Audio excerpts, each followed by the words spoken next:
Hi, so my name's Bob, and I'm looking for love.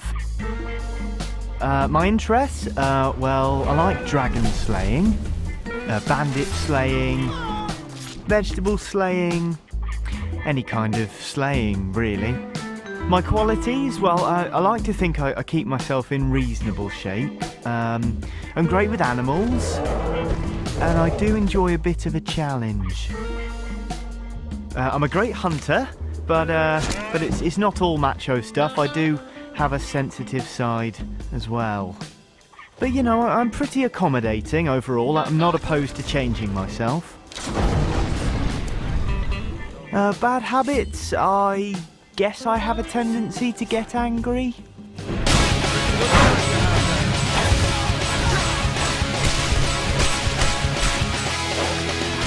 And I suppose I do raise my voice from time to time.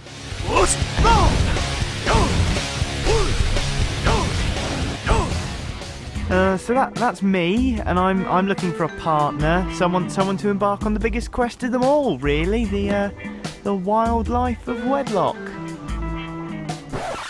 Right, well, while that was certainly heartwarming, if you're looking to find love in Skyrim, that's not how to do it. What you need is 5 lessons in love, Skyrim style.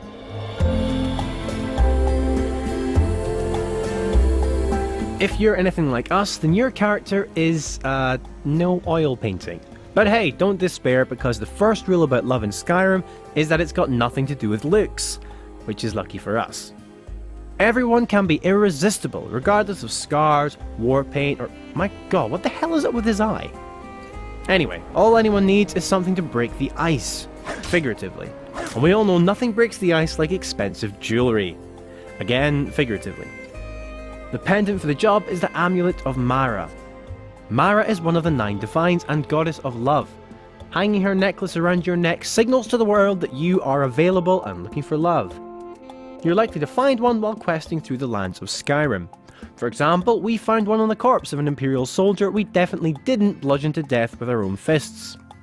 In order for your amulet to, well, work, however, you need to head to the Bee and Bar Tavern in Riften and have a chat with this guy, Marimal, and explain to him that you are in the mood for marriage.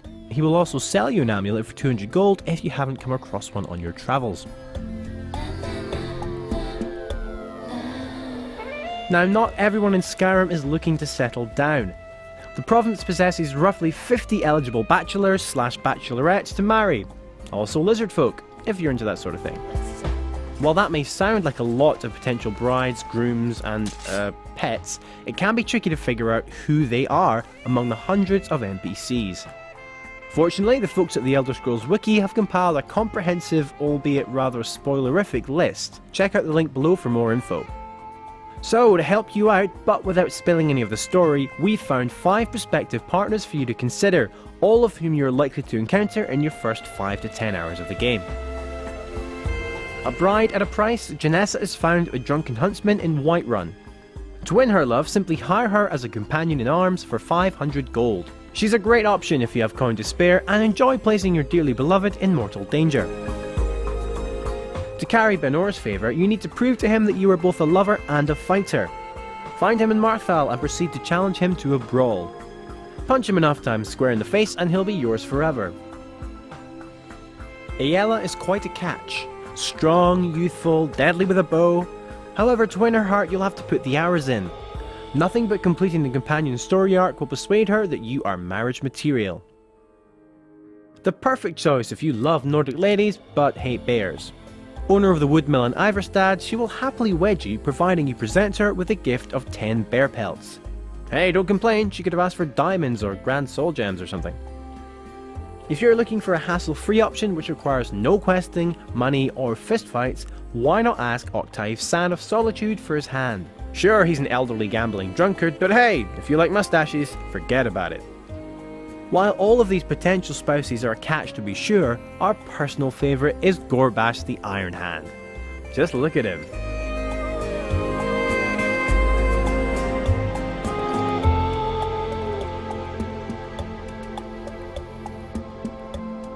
In Skyrim, life is tough and finding love tougher. There's little time for messing around when you live in such a harsh and barren environment, so when it comes to courtship, these people really wear their heart on their sleeve. And so must you. So say it straight and say it true, and they should respond to you. You're strong, clever. I'd be proud to face the challenges of life with you, if you feel the same way. And mine is yours.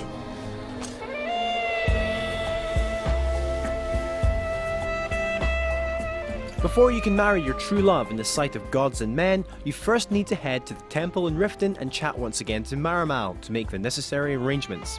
Your wedding will be held tomorrow, from dawn until dusk. That's right, 12-hour weddings are all the rage in Skyrim apparently, and work in a kind of show-up-when-you-like basis.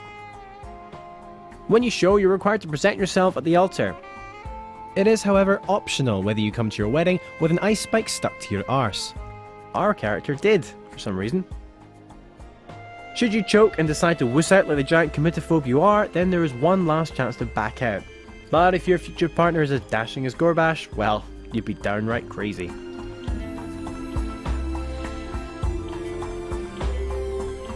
Once wed, it's time to plan your future. First off, where to live? Well, if you're a homeless wanderer marrying purely for the property inheritance, then you can move in with your spouse. A home for the two of us. I'll meet you there. If, on the other hand, you become a bit of a property tycoon yourself, you can have your new husband or wife move in with you. Besides the companionship and the roof over your head, marriage boasts other benefits. If you ask your new spouse nicely, they can cook a meal for you once a day that increases the regeneration of magicka health and stamina. And if you sleep in the house with your spouse, you'll get a temporary bonus called Lover's Comfort that boosts your rate of skill learning by 15% for 8 hours. Just like real life. So that's your 5 lessons in love in Skyrim. Go forth and find yourself a lover. Except Gorbash. Leave him alone. He's ours. Whoa.